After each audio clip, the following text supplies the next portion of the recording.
Walking the path is basically an exploration and an embodiment of what it means to have self-esteem.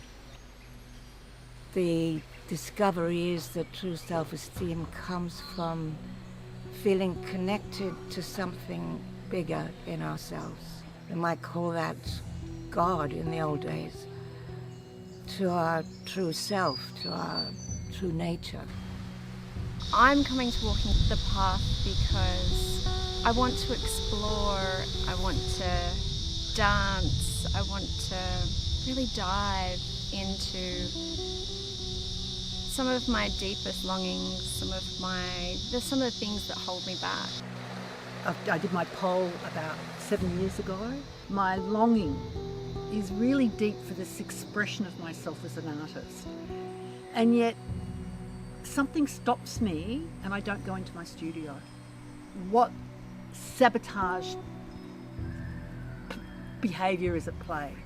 So I did my Path of Love 4 or 5 months ago, and I immediately knew that I wanted to do Walking the Path. And I knew that there were a few themes that were going to be covered in Walking the Path that I really wanted to hone in on, and themes that I felt were, more on that shadow side and a little bit scarier to go and visit. But having done Path of Love and feeling the support and the space that's held, I felt like there's no better place to go and explore these shadows. What brought me to Walking the Path is there is this part of me that has a sensitivity to rejection. Since experiencing the Path of Love, I've learned how to increase my capacity to hold this part. However, it still influences and governs my capacity to always walk and live my truth and speak my truth. It is possible to live with a much more open heart, to live with an attitude of being willing to look at my issues and to be honest about them and sincere,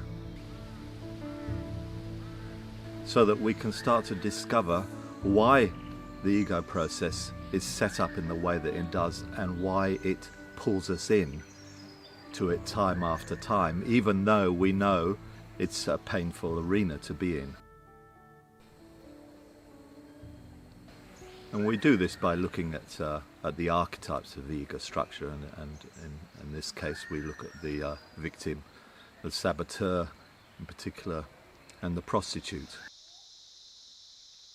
We get to explore how it is to live from these false structures, to live from the mind, and to find out how that feels to be a victim of our circumstances, to blame people and ourselves and life for what happens to us, to sell ourselves out, to not speak the truth because we're afraid we won't survive, we're afraid we won't get approval.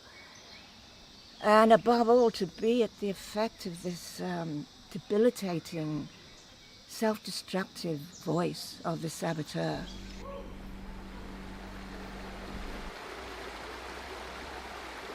I feel deeply resourced and so clear and purposeful and powerful. And at the same time, there's this little part that's very vulnerable, but I can hold it.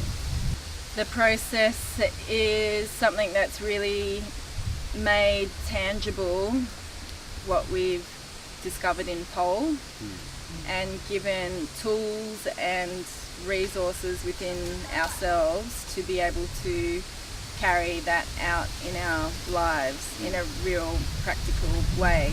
I feel in myself such a clear alignment with what I want out of my life and how to go about doing that. The process is in our bodies. Yeah, it's not like it's from the mind, it's so embodied. Yeah, absolutely. There's no theory. No. Yeah, it's all felt. It's a continuation of that work, and it's deepening those bonds that I have with this tribe and with beautiful people who are going to be there to support me as I continue on. So it's a whole paradigm change. And walking the path is an introduction, following the path of love, to living that way of life, to walking this path.